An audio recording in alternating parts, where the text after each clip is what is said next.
Most of the colleges, they have a live stream. Call to order the meeting of the Board of Trustees, Wednesday, August 9th, 2017. Roll call. Mr. Carr. Here. Dr. Leiden. Present. Ms. Nair. Here. Mr. Pearson. Here. Mrs. Pratt. Here. Mr. Steinecker. Here. Mr. Swendeman. Here. And Mr. Weston will be joining us. Father, to lead us in prayer. Please join me in the flag salute. Ready? Salute. I pledge allegiance to the flag of the United States of America and to the republic for which it stands, one nation, under God, indivisible, with liberty and justice for all.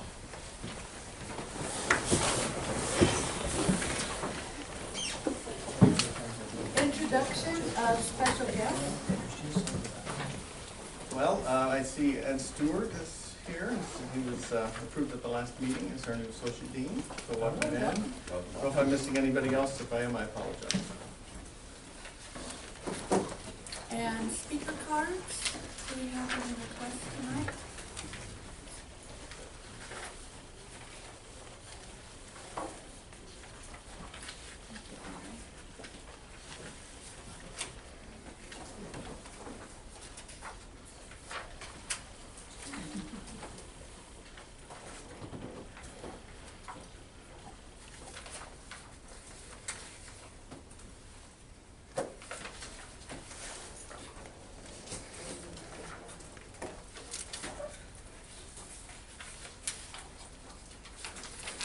Okay, before we get started with tonight's board meeting, I have just a few reminders I would like to share.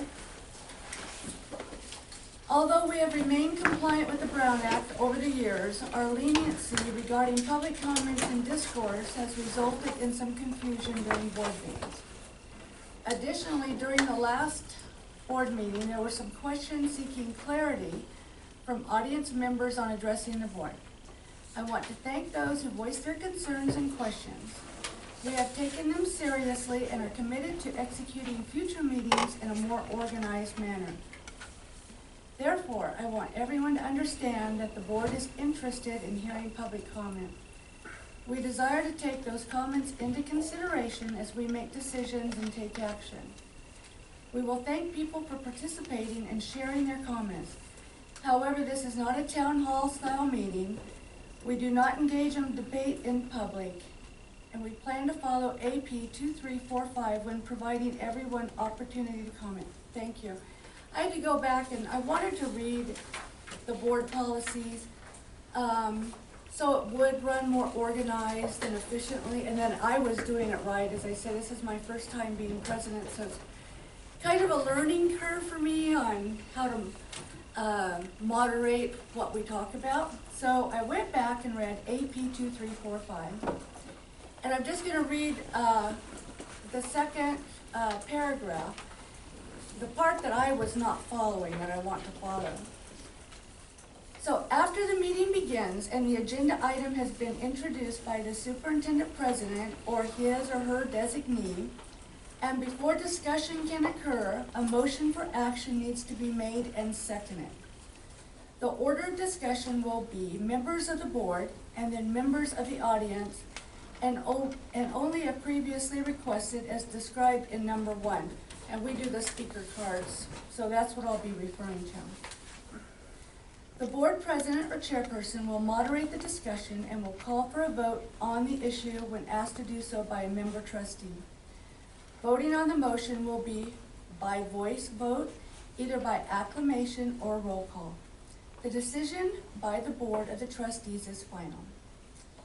And this was last reviewed 7/9 of 14, but it's been in effect a long time. So I had to go back and review how I was presiding over the meeting and make sure I was doing it correctly. So I think that kind of clarifies, and I think it should maybe run smooth. And I just want to make sure I'm doing it correctly.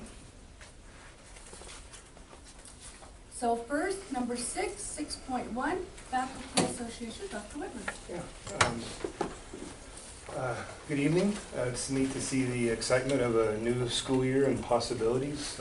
Enjoyed talking with Trustee Carr before the meeting and getting to know him a little bit better, and it came with school pictures as well, so very exciting. We are in the middle of negotiations, and those continue, and we hope that it's an opportunity to build trust and to work together. But those will continue starting again next week. In reading some of the minutes from your retreat and the goals that you established, talking about open communication and evidence-based and a collaboration, the Faculty Association strongly agrees with those goals and would like to be a part of that process. As you noticed, starting last weekend, or last meeting and this meeting, we are taping the meeting. We're putting it on our website. I would encourage the board to think about live streaming the meeting like many school districts do, and then having archives for that as well, especially when we serve so many counties that it's difficult for people to get here but want to participate. So I encourage you to think about maybe using some of the bond money and so forth to reach some of those goals of rural education and open communication. We're excited for a new school year. It's going to be neat to see colleagues coming back, a couple of which were gone all last semester for health reasons, and it's going to be, I think, a celebration to see them back, and it's just neat to think of all the possibilities ahead this school year. Thank you. Thank you, Dr. Whitmer. 6.2, Academic Senate, and I think Kathy Anderson is not She was here unable to tonight. make it because of an emergency. 6.3, Classified Employees Association. Chris contacted me and that he was unable to make it tonight. 6.4, Student Senate. Evan. Good evening. So with the new semester fastly approaching, the past few weeks the Student Senate has mainly been focusing on providing students with the opportunity to acquire updated student ID cards, as well as we've been lending out the majority of our books from the lending library to help students who cannot purchase books for the semester. Another thing that's coming up is we are currently looking at obtaining a quote for new signage for the Stormy Sebring Student Senate Gardens outside the Student Services Building, and we'll be discussing it further at the following Friday, which is our first Senate meeting. Also on the horizon, the third week of the semester, I believe during the 30th of August, the 30th and 31st is our first blood drive. And finally, a little personal note, this weekend I'll be flying out to attend the student trustee training in Long Beach. And as I know, or I think I've been informed that due to the board's approval that this was made possible. So I just wanted to personally thank everyone for this opportunity, and I look forward to it. So thank you. And that's our report. 6.5, board members. I'd like to say that I went and saw Sweeney Todd, and it was absolutely professional all the way. The performers and the music, the staging was all just, I've seen a lot of performances, but it was on the quality of what you would see in San Francisco. It was just unbelievably well done, and I can't say enough great things about it.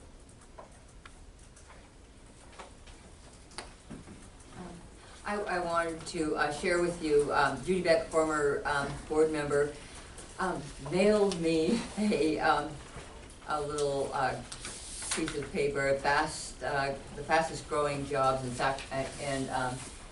in Sacramento County, and I thought that was sweet that she would be thinking of us and wanting to share with our board these fastest growing jobs. So that's, and it looked to me like we really are preparing our people for these jobs, and they're fast growing, and if they can't get a job here, they can get one in Sacramento with the education that they're getting here. So thank you.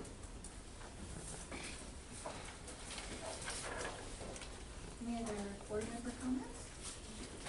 Sorry, I missed it.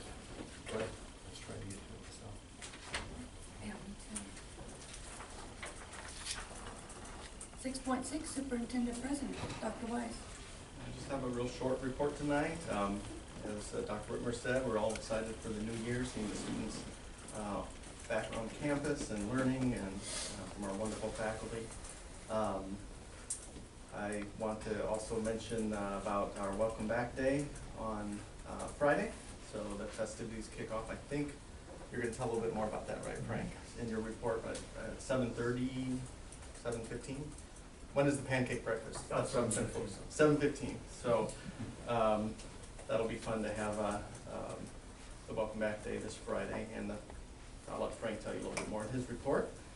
I just also want to report that last week, Morris and I went down to San Francisco to meet with Standard & Poor and Moody's analysts on ratings meetings for our proposed bond issuance, and I felt like it was a good meeting. We'll find out in a week or two the results of our ratings from them. And I think that's everything I had down. So looking forward to a great year, and I hope everyone got some rest in this summer and are energized for the new year. Thank you.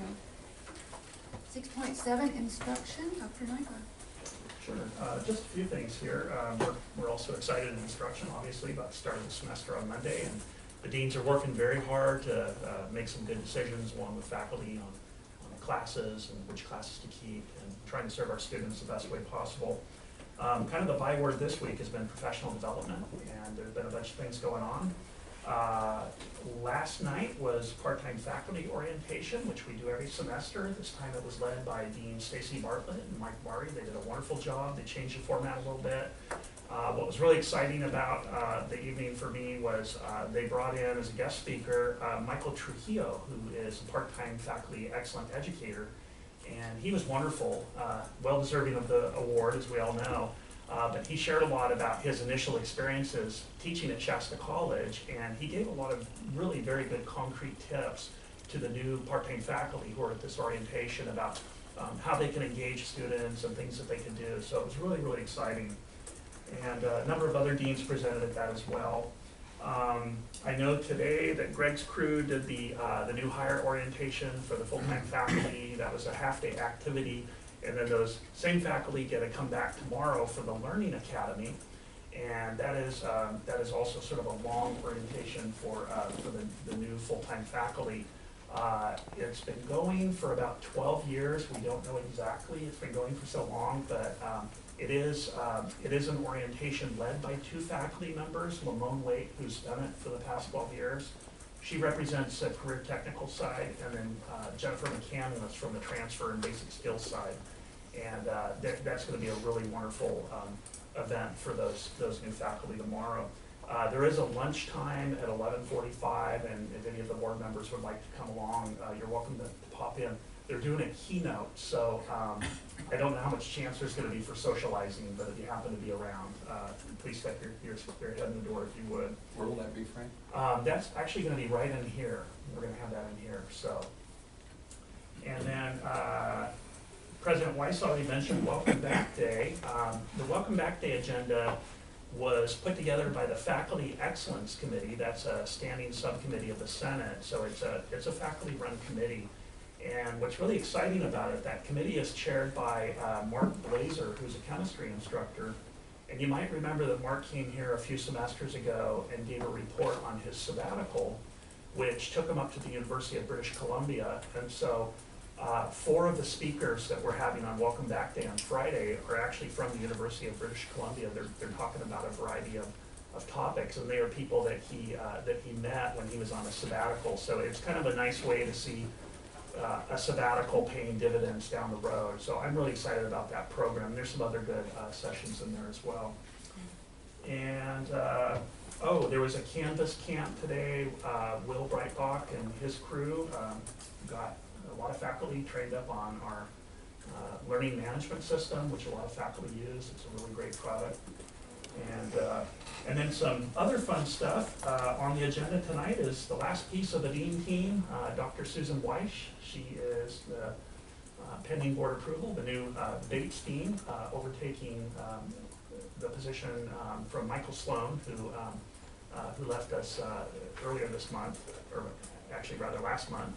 And she's going to start on Monday pending your approval, but we're really excited about her. She brings in a really interesting set of skills and background, and she's coming to us from the University of Hawaii. So very interesting person. And then just one final thing, I'm glad that you went to see Sweeney Todd. I also enjoyed that. That was an amazing production by Greg Thorson, Liz Waterbury, very involved with that too. Tomorrow night, if you're free at 7 o'clock, I would encourage you to go to the Vocal Institute in the theater. And this event, it's a culmination of a 3-week course that brings together current students and former students to learn all about applied voice and acting. And their program, they're presenting a series of vignettes from different operas. There's also one section from a musical from Showboat, if you know that. So that's taking place tomorrow night, and I'm sure it's going to be absolutely wonderful. So that's it from instruction. I have a question. What time, I don't want to go to breakfast, I would just like to go to the, I guess, the morning, For the Learning Academy? Yeah, that's going to be, I think, at 8. Or for the Welcome Back Day. welcome back. Yeah, Welcome Back Day is at 7:15. That's going to be the Asphalt Cowboy Breakfast, and that will be in the Breezeway over by the bookstore. Okay, what about, the events in? That's at 8. That's at 8:20. So the Learning Academy, that's going to be very short, and then we're going to, while it's still cool, we're going to take everybody on a tour of the campus and go down to the farm and go to all these places for it gets. But the Welcome Back Day starts at 8 in the theater? Yeah, the actual Welcome Back Day event starts at 8 o'clock, yeah. The breakfast is at 7:50? 7:15, Okay. yeah, Friday 7:15, and then the event started at 8 o'clock. And the Vocal Institute, I've been along, it's amazing. Should be good.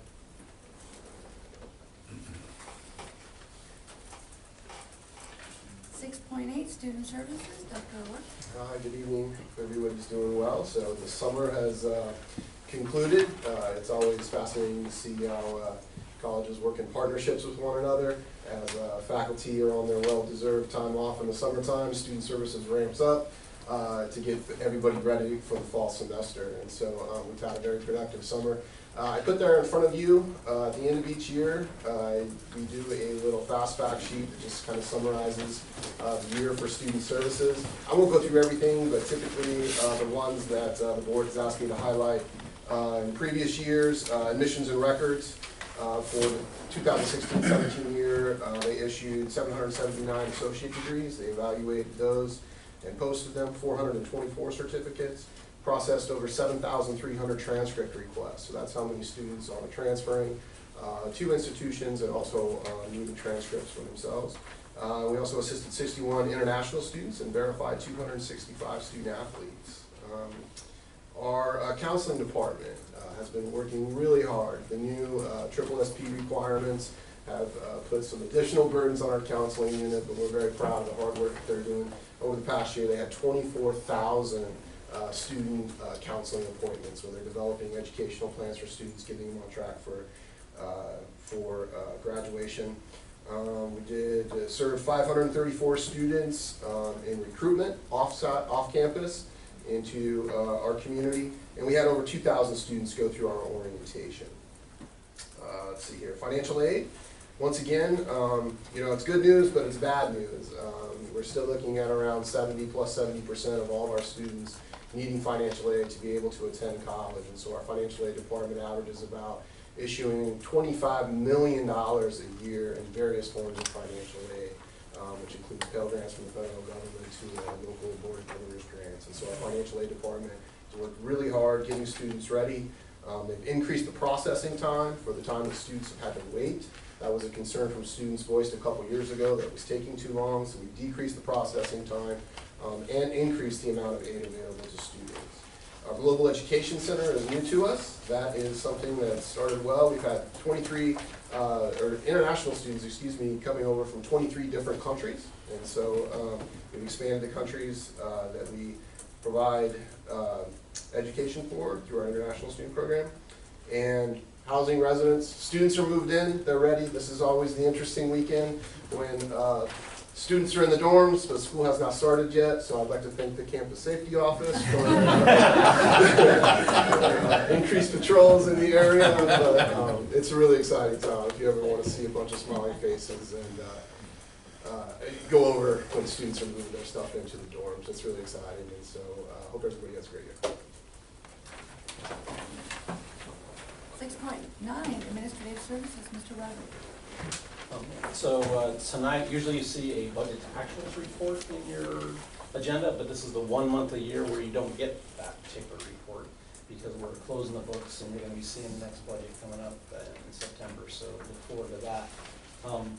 For tonight, my report, I've invited Lonnie C. to kind of update you on some of the emergency management stuff that's been happening over the summer. It's been pretty exciting. I'm happy to report to you that last month our emergency operation team, we hosted the training that you asked us to do. It was 2 days intensive. We brought the consultants in. Our team has finished that part of the step into phase in the process. We began the workshop process for the 12-month to work with each individual team and develop different ideas, different processes. We hope to bring to you very soon the new emergency operations plan. We're anticipating that will come to you very soon, maybe next month. In addition to that, we updated you on the ALICE program, our new lockdown program.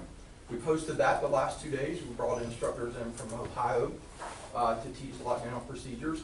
With that, we hosted 21 individuals, 7 different organizations, all the way from Fortuna, and we've also been partnered with Trinity, Shasta Union, and Tehama school districts, and we're helping them roll their lockdown plans out. Specifically, we're working with UPrep right now because they're really close to rolling out ALICE and following what we're doing.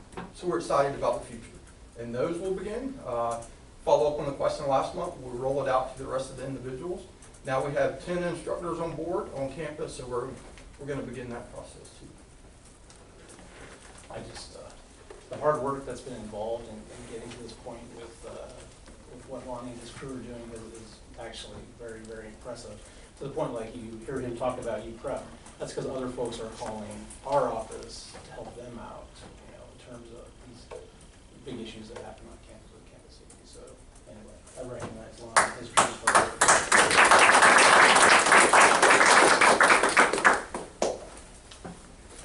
7, approval of minutes. Dr. Wise.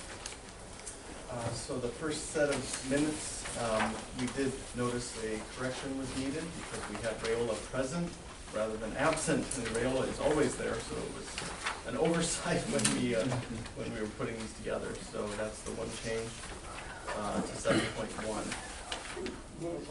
I'll second. Motion by Rob, seconded by Kendall. Any further discussion? All in favor? Aye. Opposed?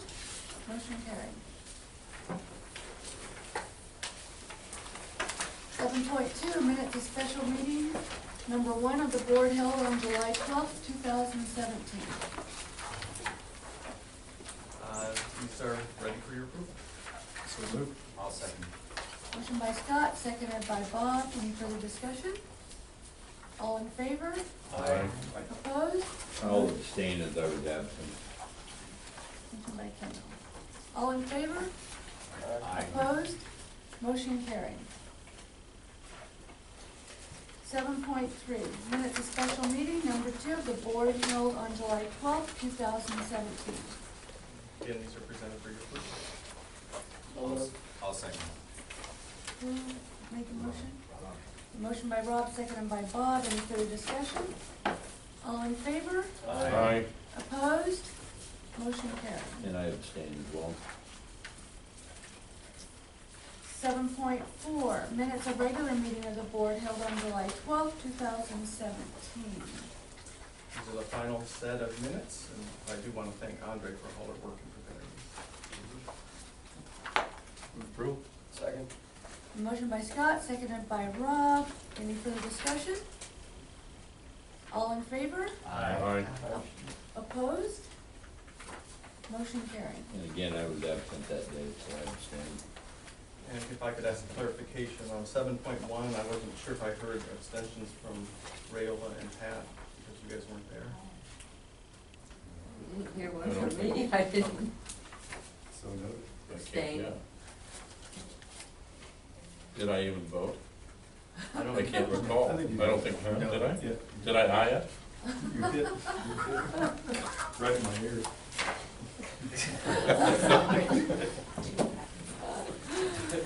I rescind my aye. Okay, this is giving my first change, or how I'm doing it correctly now with the consent agenda. So our consent agenda, I will ask for a motion first and a second, and then we will open it up for discussion. I just mentioned there is one small correction where we moved the word faculty up on page 69, where it was accidentally got on the wrong line in that job description. With that change, I move approval. I'll second. Motion by Rob, seconded by Kendall. Now further discussion. I would like to speak to a couple of points. This is 8.7. 8.7, okay, just a minute. We have a speaker card for 8.2 for Dr. Whitmer. Yes, thank you. We've had, over this past year, a lot of conversations with our counselors, and many of them remember the time when they taught student success classes. And so the question I have is that with this new position for Associate Dean of Student Services, it seems that that person is going to be taking over supervision, and I would assume that means also doing the tenure committees and as well as evaluations of tenured faculty. Is there any plans on moving counselors back to teaching student success, moving counselors back under the Vice President of Instruction? And there are many benefits and reasons to do that. I can certainly go into those if you would like, but my question is that first is the associate dean and the dean both going to do observations, evaluations, tenure review committees, or is that now just the purview of the associate dean of students? And then my second question is there any discussion about moving counseling back under the Vice President of Instruction, where it historically was? Okay, I think with keeping in what I laid out to begin with, to try to keep with how I think I'm supposed to moderate these meetings, what I would like you to do is, so we can make an informed decision, your concerns in the next 2 minutes, and to let us know so when we vote on it, we'll know your concerns without a question and answer period, but just express your concerns. Trying to lay the framework for future meetings, so just. My concern is the counselors are faculty and they're not allowing to be taught. Those counselors do want to teach and continue to teach student services as they have done in the past. The second of all is I'm concerned that you can't have two masters. There are faculty who have to answer to many different administrators, and there are many different administrators evaluating the classes and even seeking comments on tenure review committees and so forth. So I'm concerned about the language of these new duties of the Associate Dean of Student Services. Is that person in essence taking over the oversight of the Dean of Student Services, as the language suggests? Okay, I'll take your comments and note those for the minutes, but as I said, we won't make this question and answer. We just want your, as we do with everybody, want your information so when we vote on this, we can make an informed, so your concerns are noted for the minutes. May I ask for a clarification regarding John's questions? Just, I guess, two comments. One, we're updating an existing job description here, making it a little broader. And so counseling faculty report to one individual dean or associate dean. Currently, there are a couple of associate deans in student services already employed. and we're updating one of those job descriptions.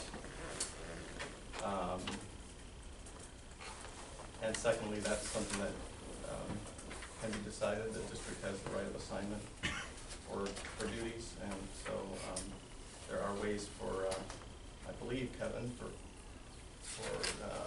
counselors to teach over those. I'll let you address that. Okay. Sure. The counselors, in one respect, did used to teach our student success classes, but there's not a faculty service area that's designated, so anybody could teach the student success classes. When the Basic Skills Initiative started in the state of California, that's when we decided to move the student success courses over into the basic skills area, a large part of what we were doing with basic skills. Some of these are very simple questions that an email or a phone call could clear up and wouldn't have to take up the board's time. The Associate Dean of Student Services is replacing Sherry Whaley's vacant position for Director of Admissions and Records. So we had 3 administrative positions: the Director of Admissions and Records, the Director of Financial Aid, and the Assistant Director of Enrollment Services. We're collapsing those 3 positions into one position, that is the Administration Associate Dean of Student Services. Now, if Jill would like to rethink that, maybe we can go back to the board, but so we're reducing the amount of management in the student services team. This position right here is not going to supervise any of the counselors as it's written. However, the job classification would allow us that flexibility should something go forward. So this is a reorganization based on Sherry Whaley's retirement of our Director of Admissions and Records. So sorry to belabor that, but That's helpful, That was actually. interesting, Yeah. we need to know that, thank you. Okay, Rayola, I believe you wanted to address 8.7? Yes. On 95, I guess I have a couple of questions. These are very elementary. I wanted to know the difference between what is personal service agreements and service agreements. These are different, I don't know, titles of, what are they? Why are they different? Under contract type, really? Yes. Yeah. I'll help you out a little bit on that. I think sometimes we overlap the title, but I think when you take a look at this, the service agreement, for instance, when you take a look at the ABTEC one at the very top, is a very clear service agreement in the sense that it's a service that's being provided to back up be our cloud backup. Directly with like a company. Yeah, directly with a company. Whereas the personal service agreement with the Foothill High School one, that it's just a little different. We're not working with a company, we're working with, as Joe was saying, the others. But I think there's probably times where you overlap those things. But a lot of the agreements you'll see like coming out of EWD and those folks, the type of things they do when they work with contractors or contract with other schools to do things, those are typically going to be your personal services agreements. Whereas I guess a true service agreement would be Okay, then, excuse me, did I interrupt you? no, that's right. Okay. The youth empowerment success independent living program. Now, Which one is if that? these are agreements, that is. Third one down.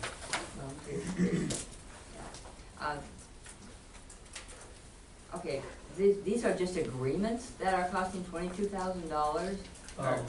These are grant funded. Anytime you see like a 12 and a fund to the right column, that's one of the grant funded ones. And so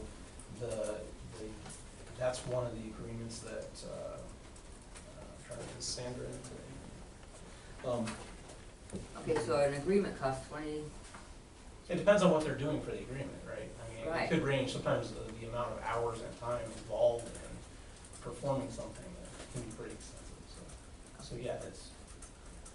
okay, then I was going to go back down to Hayfork campus. I was very excited to see Hayfork campus on there, and I was wondering, with $41,865, does this include instructors? What does that, and the cost of equipment, or what does? I believe it's just for the equipment, that's my understanding. It's just for what? It's just for the equipment, yeah. The equipment, okay, I was instruction equipment, you know.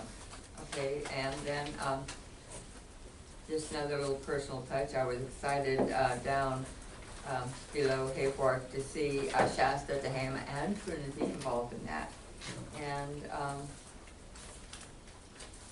Train the Trainer, the very last one. Could you explain that a little bit better? Yeah, I think, well, I could try, but I know Chelsea is here tonight. Are you Yeah, ready to sure. answer that if I ask you to? Yeah, Okay. so Train the Trainer, this is tied to the New World of Work and 21st Century Skills that the Shasta College is a fiscal agent for at this point. So because the demand is so great across the state of California for these trainings, we found that we needed to train more trainers to fulfill the need of these 21st Century Skills trainings at the campuses across the entire state. So that training is to train trainers. Okay, so you're going through the entire state with these trainers that you're training? Right, that's right. So every community college, and it's actually an initiative pushed down through the Chancellor's Office and funded by the Strong Workforce Funding to upskill students in soft skills that are needed. So oftentimes we hear at advisory committees, certainly the technical skills are important, but the soft skills are equally as important for these students to be trained in. And so that's what the 21st Century Skills is. It's training the students in these soft skills. And so these are going to be trainers equipped to essentially instruct faculty on how to put this curriculum either into the courses that they're currently offering or offer workshops on these skills. You have examples of the soft skills that Yeah, so there were 10 soft skills that were identified through a series of skills panels.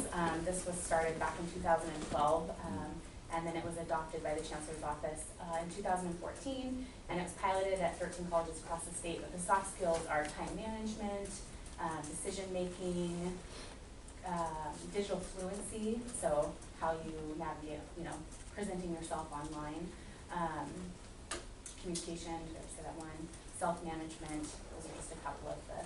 Is this for students to cope with the educational environment? Is that what we're... No, so it's aimed towards students of how they would present themselves in a workplace setting. So oftentimes we hear from employers that regardless of if they're a high school student or a college student, when they show up to work, they don't necessarily have those basic skills, right, that they're looking for as far as decision-making, showing up on time, phone etiquette, just some of the simple things that we take for granted. So is this postgraduate skills training for people that are about to launch into their professional careers? So it's both. It can be offered at the high school level, at the college level, and then we're having conversations around the state now of how to offer this to employers, to their current employees. In fact, Apple, the company Apple has used it in their Retail Ready program for students that are going to be working in their retail stores. Is there any compensation coming back from the private sector if in fact we provide this type of training? Yeah, so that's a conversation that's being had at the Chancellor's Office right now with the directors that are over this grant.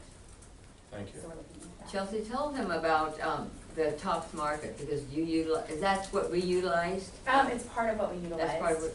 So Eva and Rayola started a internship program through TOPS Market in Weaverville back in the fall.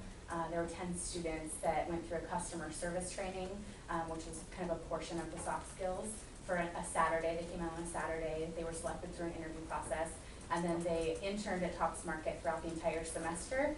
And a couple of the students were actually hired for summer work through TOPS Market after that. And we're going to continue that work in Trinity County this year as well. Thank you, Chelsea. You're welcome. Thank you. And they did a wonderful job out there.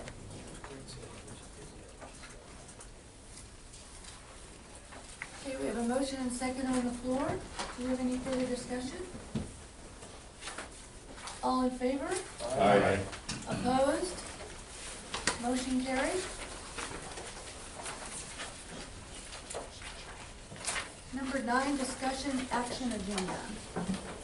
9.1, resolution number 2017-18-02, authorizing the issuance of Shasta Tehama Joint Community College District election of 2016 general obligation bonds, Series A, and action related thereto. Mr. Lowry.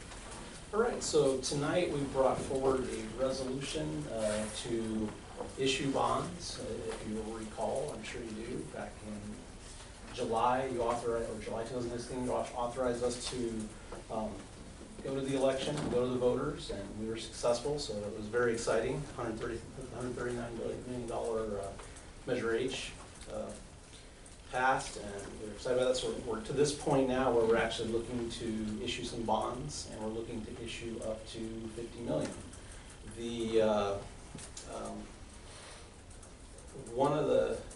There's some items that are in front of you that were attached that came with this. One is your preliminary official statement. And I'm going to introduce Nick Here, our bond counsel. He's going to come up here in a second and he can answer questions for you as well as kind of give you a description of the process. But he's largely responsible for the development of this preliminary official statement. He's done a ton of work on it. There's also a purchase contract that we can talk about as well. But one of the things that we would like to do with the bond is we have, so we're going to ask you two things. One, to approve the resolution. And then secondly, we're looking for also a discussion about using some of the funds to pay off lease revenue bonds. So when we went out to the voters, what was also allowed in there is to pay off lease revenue bonds. And so those are, we have about $8.5 million in the 2008A and 2009A issuance that we had. And so they've done a variety of capital projects with those particular issuances. But there's a pretty big benefit to having us pay these off. And I kind of got a chart that I developed to kind of show you what we're talking about.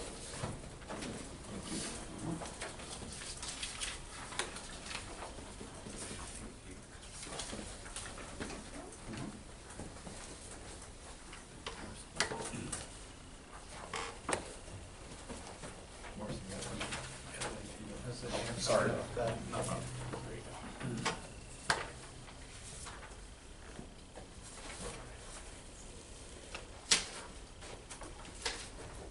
So when you take a look at this, so when we envisioned this bond issuance or this bond process and doing projects, we envisioned it to be a 12-year process for the $139 million. So when we talk about paying off the lease revenue bond, we're not talking about taking $8.5 million away from the measure. What we're talking about is using to pay for those, but then take what we would pay for the lease revenue bond and put it into cap outlay to accumulate. And in essence, that's in the general fund? no, it's cap outlay, which is Fund 41. Okay. And then, in essence, by the time we get to year 11, instead of having $8.5 million to spend, we have $8.7 million to spend. Does that make sense? If you look at that, you see, actually that's step 11. That's where we break even. 12, we're at $9.2 million if we continue to make the equivalent of those payments into our cap outlay. Does that make sense? So we come out ahead in terms of the dollar amount for projects. And if you remember, we talked at, I don't remember, I think it was a year ago in board retreat, we talked about how do we start, funding more money in the cap outlay for, different problems or things that we have on our campus. Well, this is an opportunity to start doing that, because even once we get past the point, right now I'm asking to make a commitment to keep making that payment. So if we pay off the lease revenue bond, make a commitment to keep making that payment to capital outlay, so we at least get to this like $8.79 million mark, right? And then we could have a conversation down the road of, well, if we keep making payments like that, then we'll have more money to continue doing the projects. Does that make sense?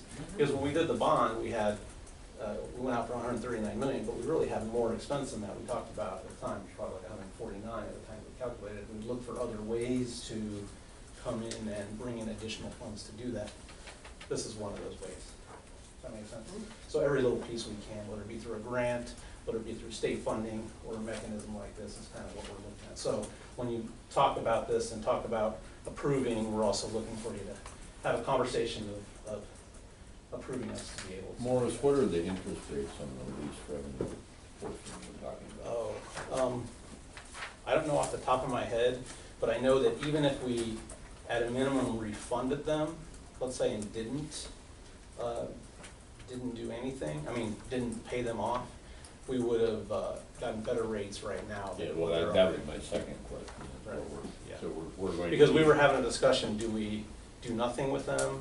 Do we refund them at the same time as this and save a little? We could have probably saved $100,000 a year on the general fund. Or do we, does that make sense? Yeah. All right. And so I'm gonna invite Nick up next to kind of give an idea of the, sort of the process and any questions you might have. Morris, how do we, how are you going to report this out to the board as this thing declines and, you know, the information that, is it gonna be one thing just at the end when it's completed, or? Say, I'm not sure I understand. Oh, I think I understand. Well, It would be an annual part of the budget. Okay, so that will So- be so every reported in the year- budget annually. Yeah, you'll see a part of the budget where we transfer in, we already do it, it's in the budget now, except it's going to a lease revenue bond, right? So instead of going to a lease revenue bond, it will go specifically into cap outlay. Okay, and you'll point that out to us? Absolutely, yes. Okay, thank you. I have one quick question. Are these bonds, or sorry, are these funds, you said for projects, are they like a specific type of project or just general project? Capital projects that we're working through for our bond measure, so, yeah. Thank you. Wide variety of capital projects. Sure. It's good to be with you this evening. Like Morris said, my name is Nick Hewer. I'm from the law firm Strouthing, Lippert, Carlson, Roth, District's Bond Counsel. So what I thought I would do is sort of describe the resolution and the various documents that are in front of you and then take questions at the end. So this resolution that's being considered by the board tonight is the only governmental action required for the issuance and sale of the bonds. It, besides authorizing the issuance of the bonds, it specifies the basic terms and parameters of the bonds and approves the purchase contract, the preliminary official statement, and the continuing disclosure certificate. So in particular, the principal amount not to exceed is $50 million.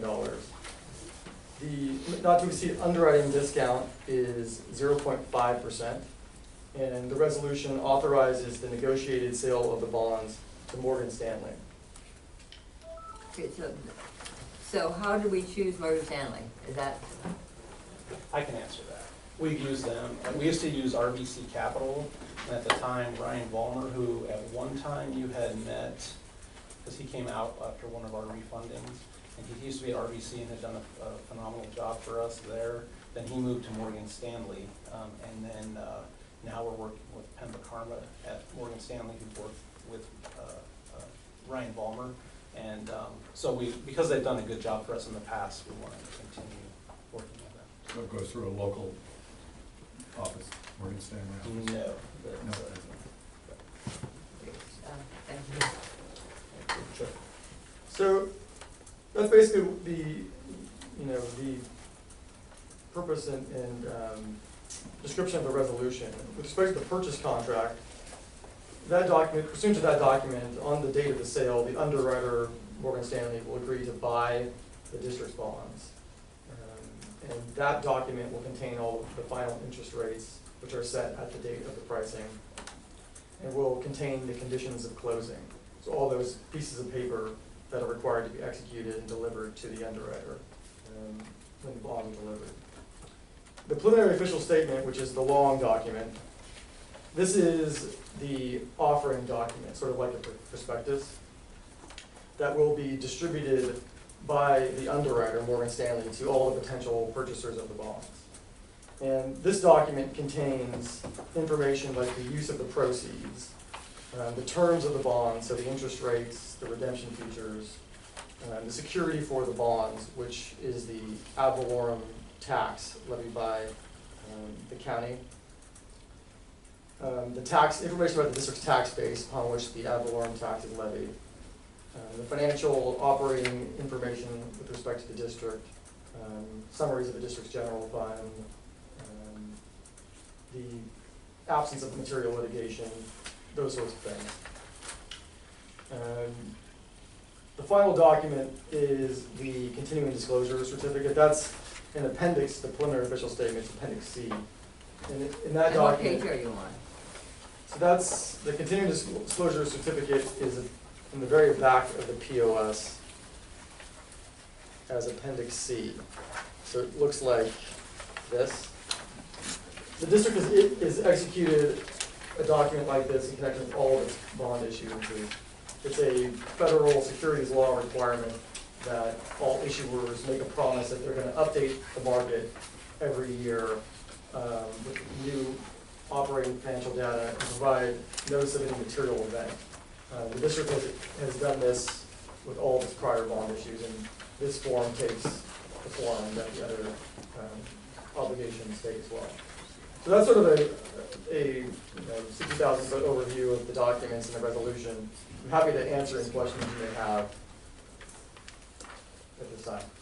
So the interest rates on the bonds will be determined by the district's rating that was mentioned earlier?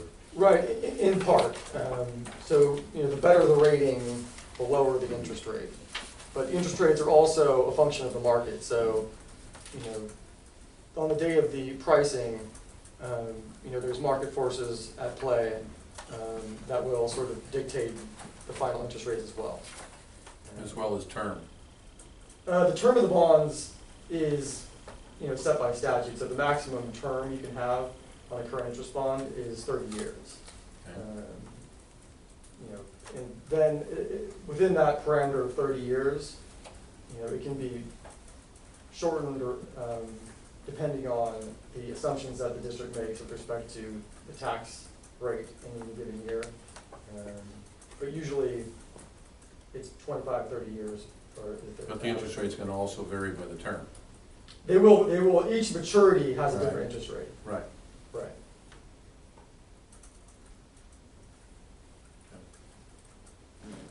There's really a lot of good information in here. There's very interesting things on our local businesses and our local annual average income per capita, those sorts of things. So they're really looking at not just the college, but the district we serve.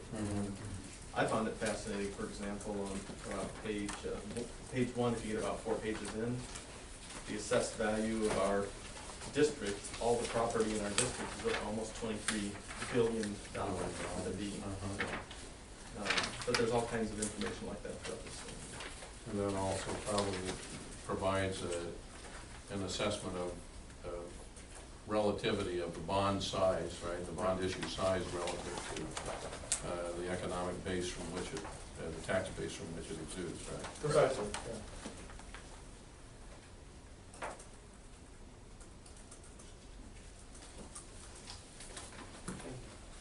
So is this then strategically, you're looking actually somewhere in the midst of this to take what might be a high interest burden that we have right now on previously issued bonds, and given the circumstances of the present, that from a strategic standpoint, there's a benefit to retiring that debt out of this bond. Is that a fair assessment? Yes. Okay.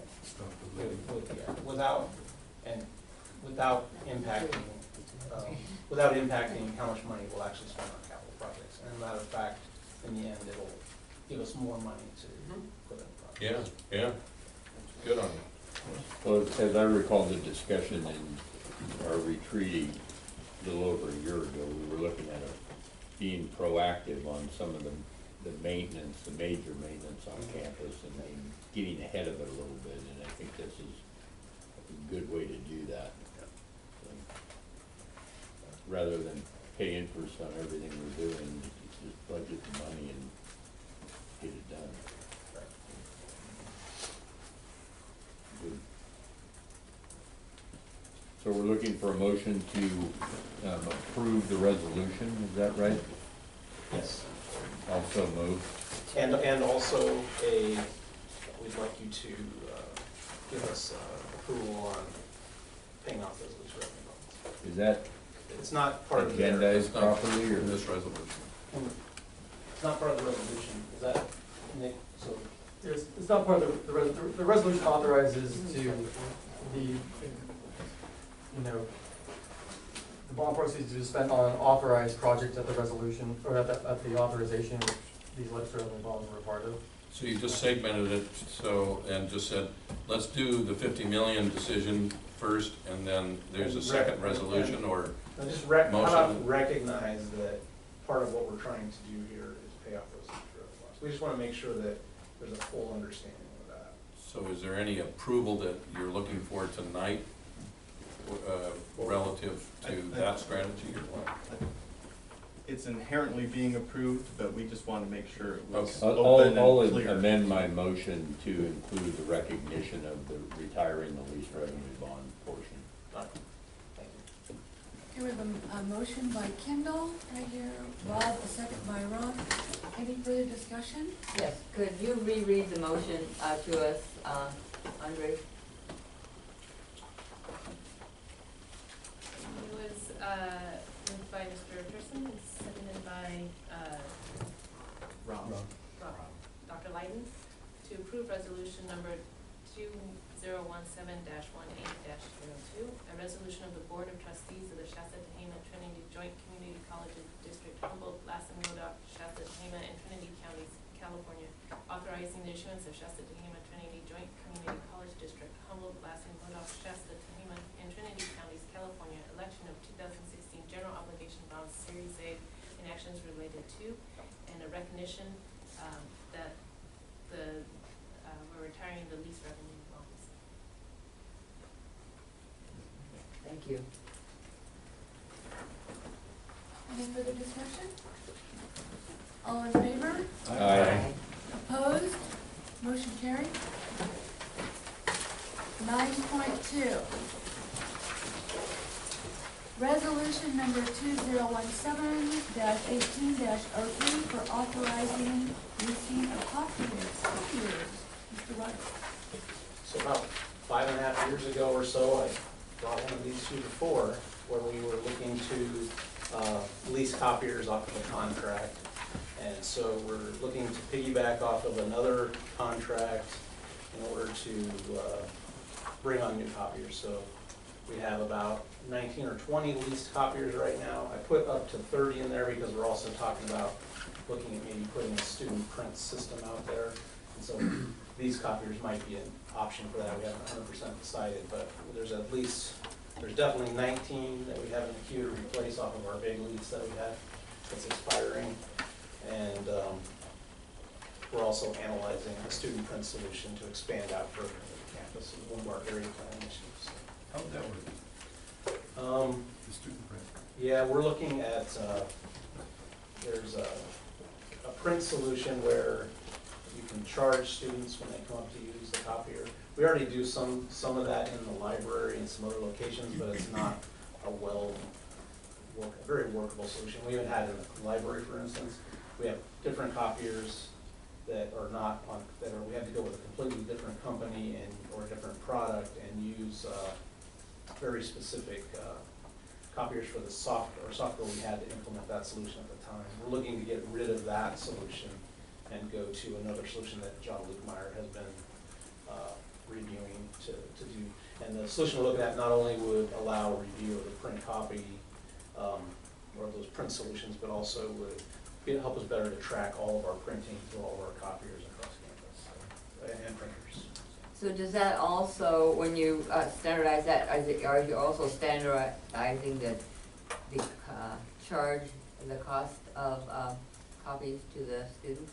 The idea with the print solution for the students is you price it to where you can break even. So in other words, you can make if we lease copiers, for instance, we would be able to make the payment on those leases and pay for the paper and those type of things. So, okay. But my question is do you standardize that? Yeah, so once we decide what's the price point, that's the break even, then that would be what we would price the copies at. I know there's a price point that we use in the library now, and we use it, like the funds that are generated off of that are used for repairs and for, toner and those type of things for what they have there. If we do a lease agreement, that toner and those type of things are all built into your price of copier. Are they all black and white? Most of these are black and white, there's one color in the mix. So do you differentiate a fee for? Yeah, it's a higher price. Oh, Okay, so the students will know when they go and they don't have to figure it out every time. Okay, thank you. How about paper stock? We buy paper stock in bulk and get it at a very low price. So is there, do you, card stock at all? Do you ever use card stock? Not for the students. Yeah. Not for the students? You know, Okay. print stock. Yeah, and we don't use, yeah. Thank you. Okay, now, on page 9 of 9, I guess in as much as you're piggybacking, we have a 2015 date. So is that why we have that date on there? No, that date on there It was at the last start of it. time.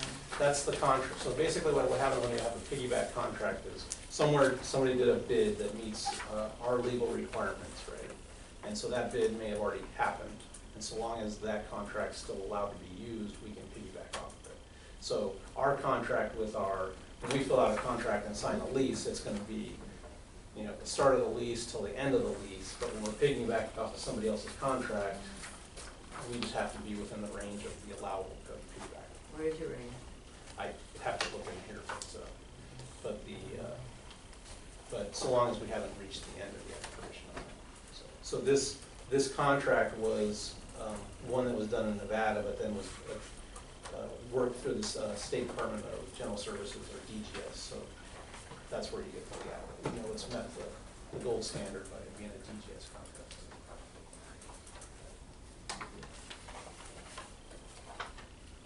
So we are recommending that you adopt a resolution to allow us to piggyback. So moved. Second. Sorry, I just pressed.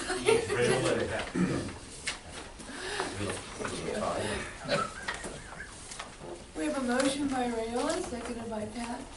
Any further discussion? All in favor? Opposed?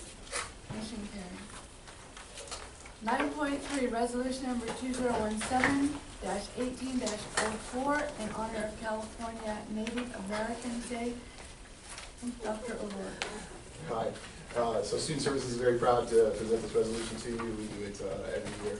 The state of California on I think it's the fourth Friday of September is declared Native American Day. And so we have our annual Native American celebration here, where we invite tribal elders, representatives from local reservations to the college. And so this is, and although it may be kind of simplistic on paper, it does mean a lot. When we go out and we do recruitment on site at the reservations, and we're able to demonstrate the board and the community college's support for those students and actively recruiting to the college, it does mean a lot. So put that before you for a vote.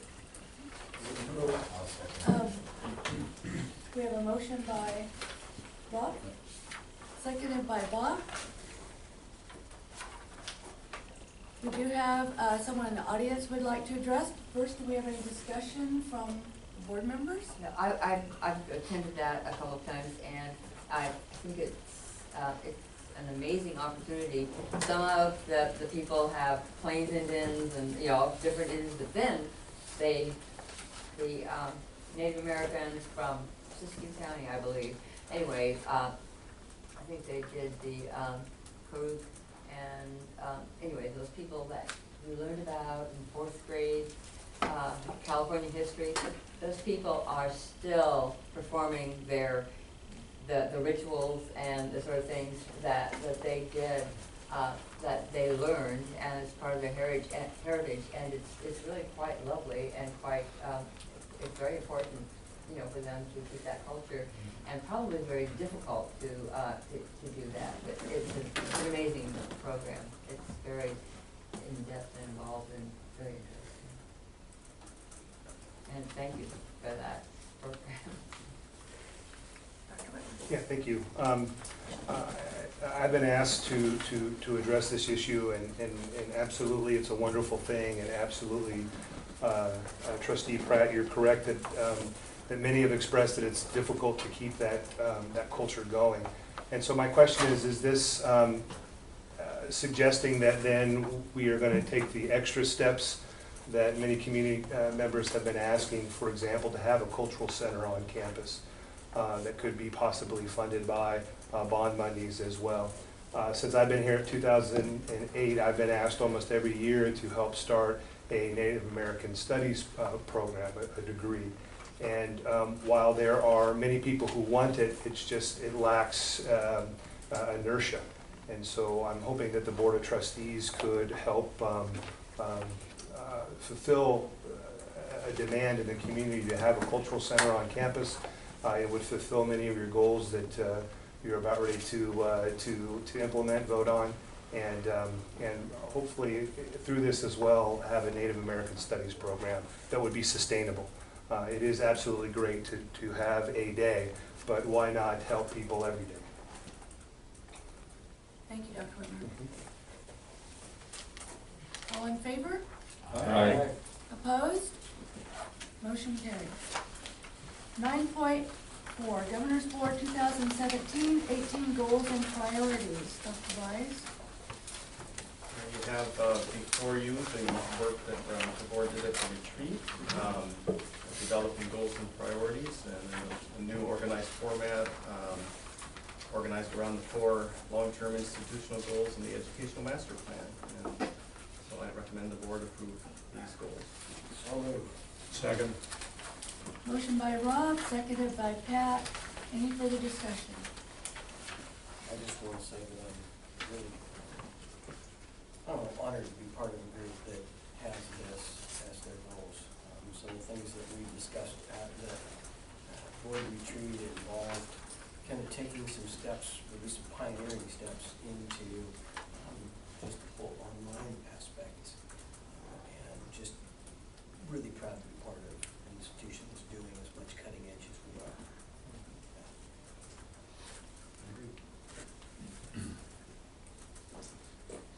All in favor?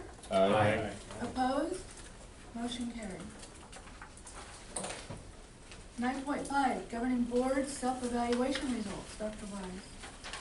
Again, the board looked at these at the retreat and discussed them. And I think I said this, but I'll say it again, how as we prepared our accreditation report that's before you tonight in its final printed form, it became very clear in standard 4 why some of these questions are here in this self-evaluation tool, because the accreditors expect that the board is thinking about some of these.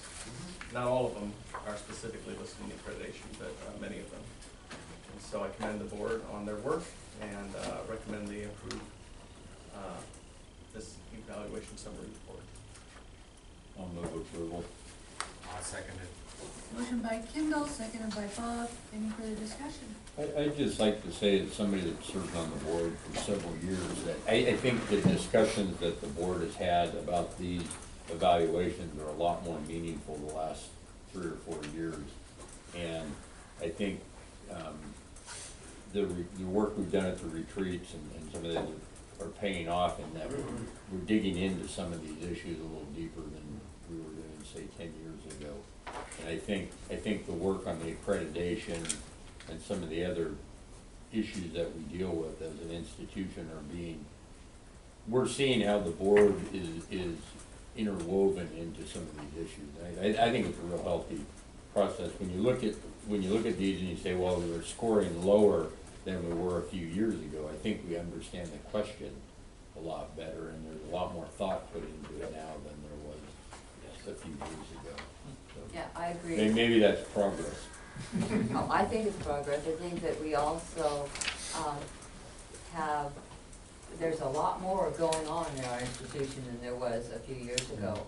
And I think that we're looking more closely at what we're doing, what we're achieving, and whether we are staying on top of it. But when you're learning, you have to give yourself lower grades because maybe you're not as good as you thought you were. Anyway, I look at it from that point of view. I think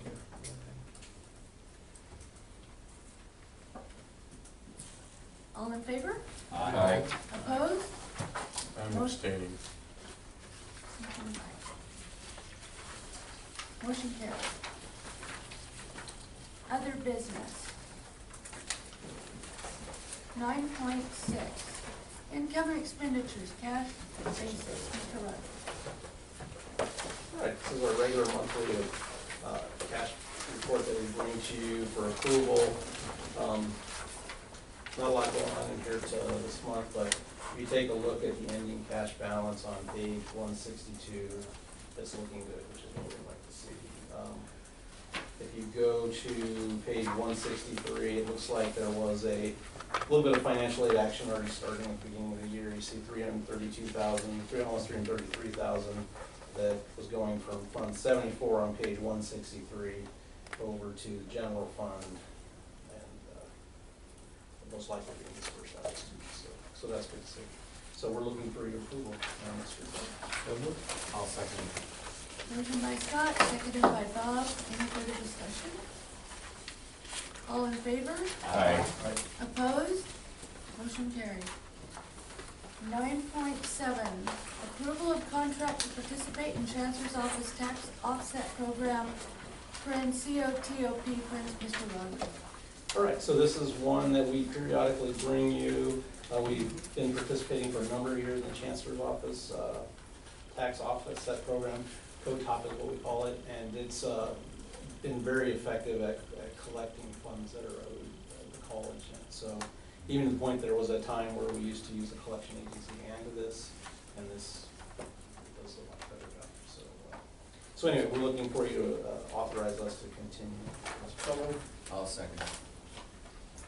A motion by Rob, seconded by Bob. Any further discussion? I would have a question. I think I asked this a lot. What is our percentage of people who aren't paying that we have to take to collect it? I think I've asked that before. Yeah, it's not really collections on this one. It's they use when they get a tax refund. Do you have any idea on that? I don't know what the percentage is of people that aren't paying. They're required to pay the day that they register.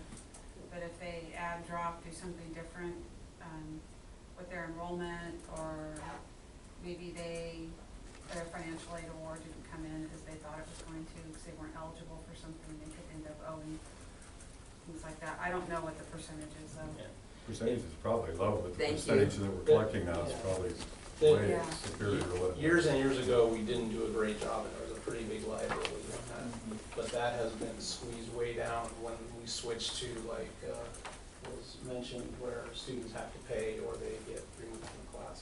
So and there are special circumstances where that something else might occur there. But point being is, students can arrange for payment plans, things like that. Yeah. But generally speaking, we do a much better job than, let's say, we did 10 years ago. Thank you. So,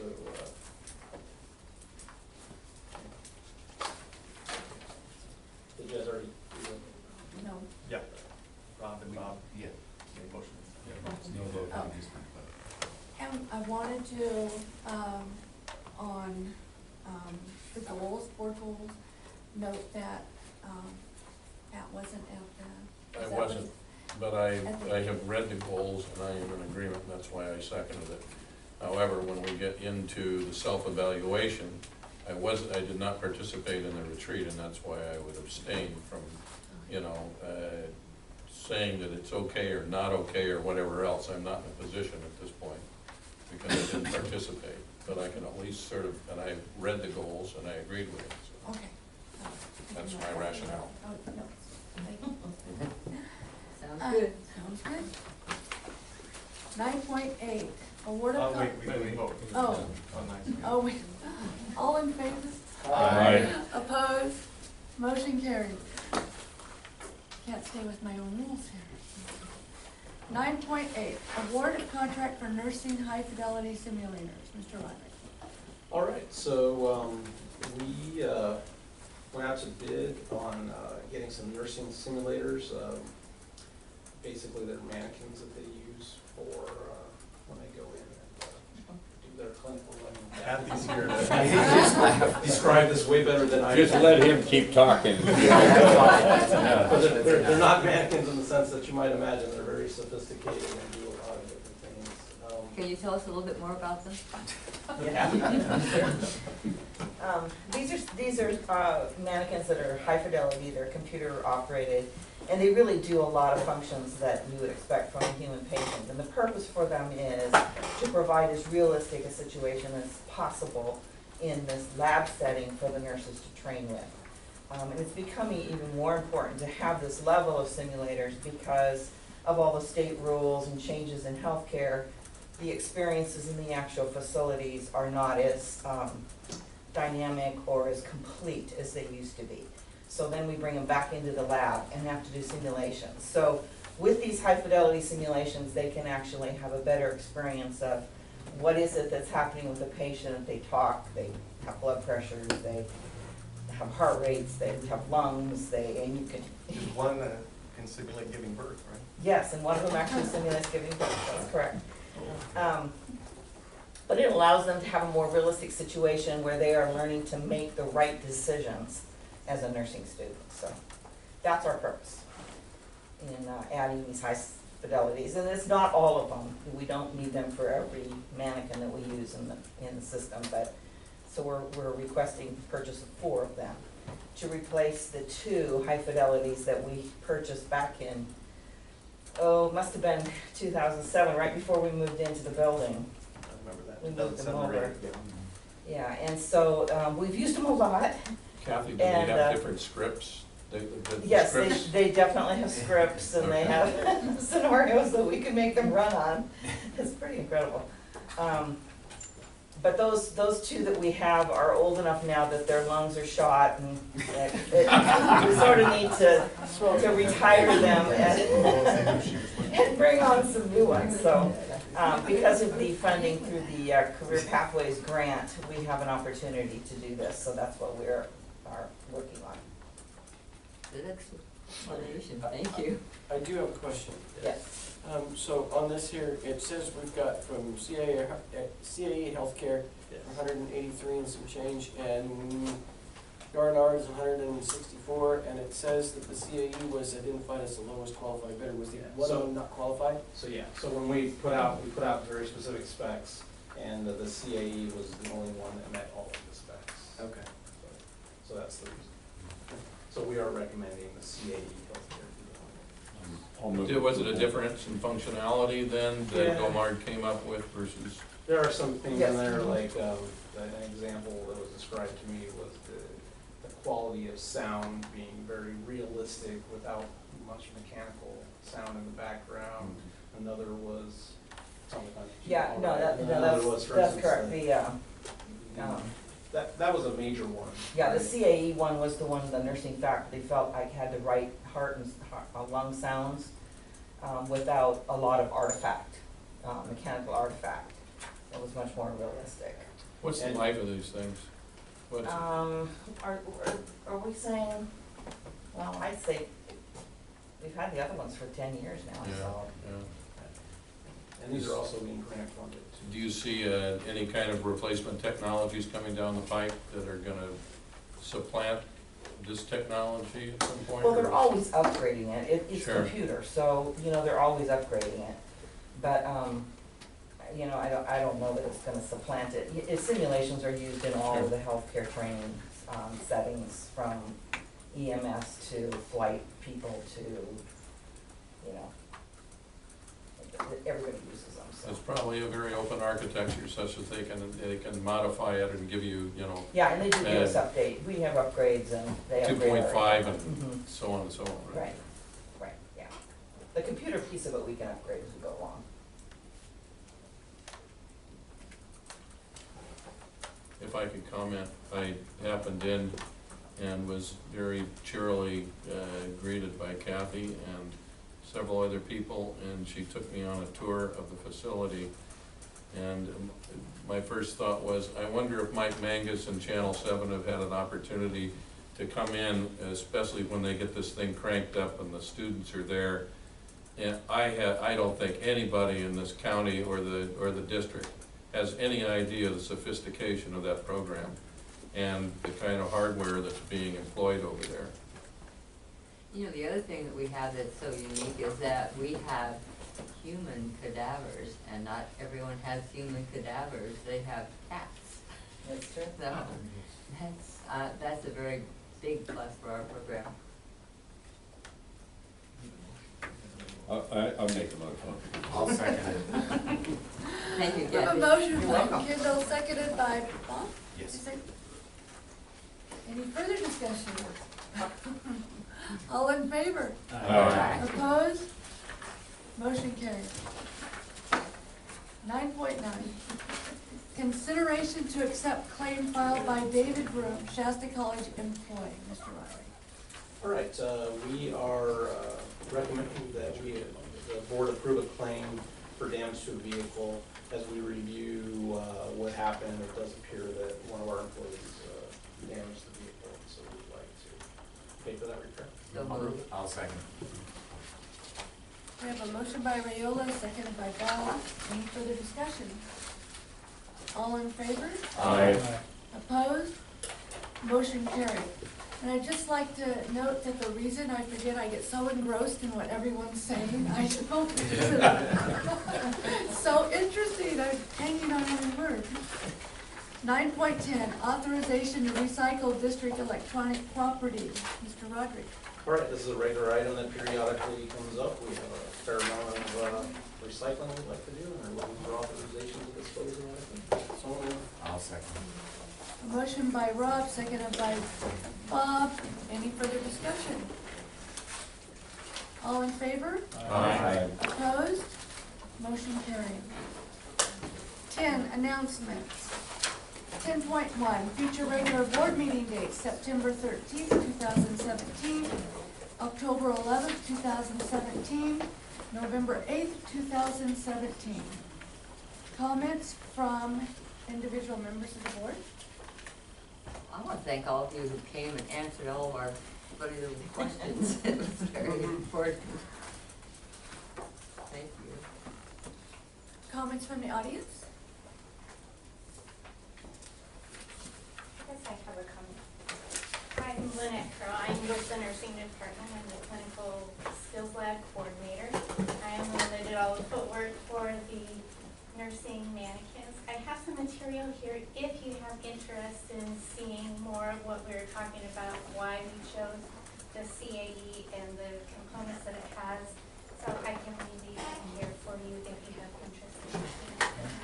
Thank you. In that we approved the purchase of that, when will the devices be available for use? They are available to ship now as soon as the purchase order goes through. We have to schedule the training as soon as they get delivered. And the installation, after the installation is complete, then we will schedule the training. And the training should be completed before Thanksgiving break.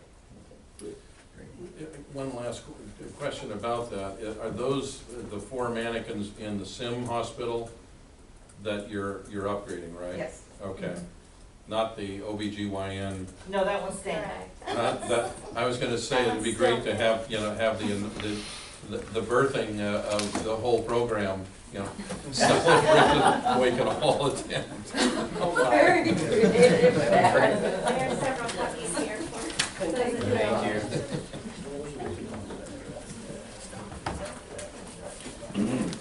13, we will now recess to close session to consider, discuss, and or take action upon any of the following consent items.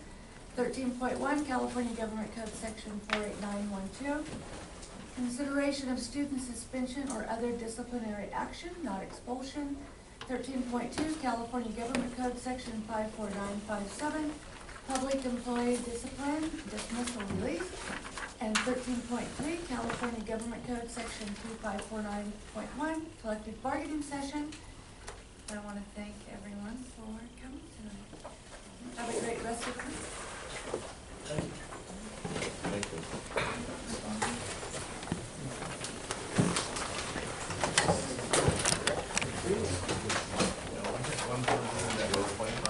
What did you bring this under here? I carried these